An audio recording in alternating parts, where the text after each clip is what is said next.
Recently, the International Criminal Court, or ICC, has issued an arrest warrant for Russian President Vladimir Putin. The court alleges he is responsible for war crimes, and has focused its claims on the unlawful deportation of children from Ukraine to Russia. It says the crimes were committed in Ukraine from February 24, 2022, when Russia launched its full-scale invasion. Moscow has denied the allegations and labeled the warrants as outrageous. It is highly unlikely that much will come of the move. The ICC has no powers to arrest suspects, and can only exercise jurisdiction within its member countries, and Russia is not one of them. However, it could affect the president in other ways, such as being unable to travel internationally. In a statement, the ICC said it had reasonable grounds to believe Mr. Putin committed the criminal acts directly, as well as working with others. It also accused him of failing to use his presidential powers to stop children being deported. When asked about the ICC's move, U.S. President Joe Biden said, "Well, I think it's justified."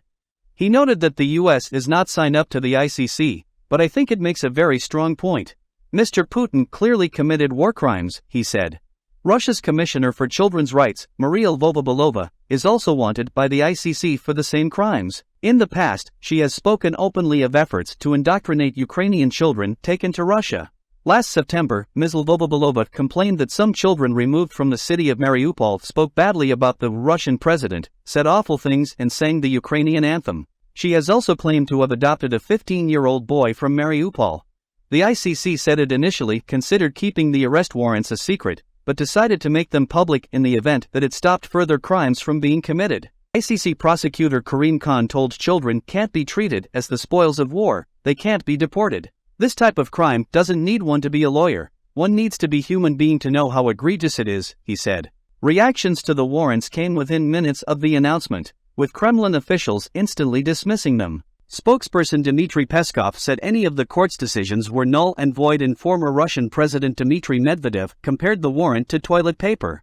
"No need to explain where this paper should be used," he wrote on Twitter, with a toilet paper emoji.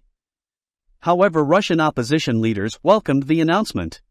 Ivan Zhdanov, a close ally of jailed opposition leader Alexei Navalny, tweeted that it was a symbolic step but an important one. Ukrainian President Volodymyr Zelensky said he was grateful to Mr. Khan and the criminal court for their decision to press charges against state evil. Ukraine's Prosecutor General Andriy Kostin said the decision was historic for Ukraine, while the country's presidential chief of staff, Andriy Yermak, lauded the decision as only the beginning. But because Russia is not a signed member of the ICC, there is very little chance that Vladimir Putin or Maria Lvova-Belova will appear in the dock at The Hague. The ICC relies on the cooperation of governments to arrest people, and Russia is obviously not going to cooperate in this respect. Jonathan Leder-Maynard, a lecturer in international politics at King's College London. However, Mr. Khan pointed out that no one thought Slobodan Milosevic, the Serbian leader who went on trial for war crimes in Croatia, Bosnia and Kosovo, would end up in The Hague. Those that feel that you can commit a crime in the daytime and sleep well at night should perhaps look at history, he said. Legally, however, this does present Mr. Putin with a problem.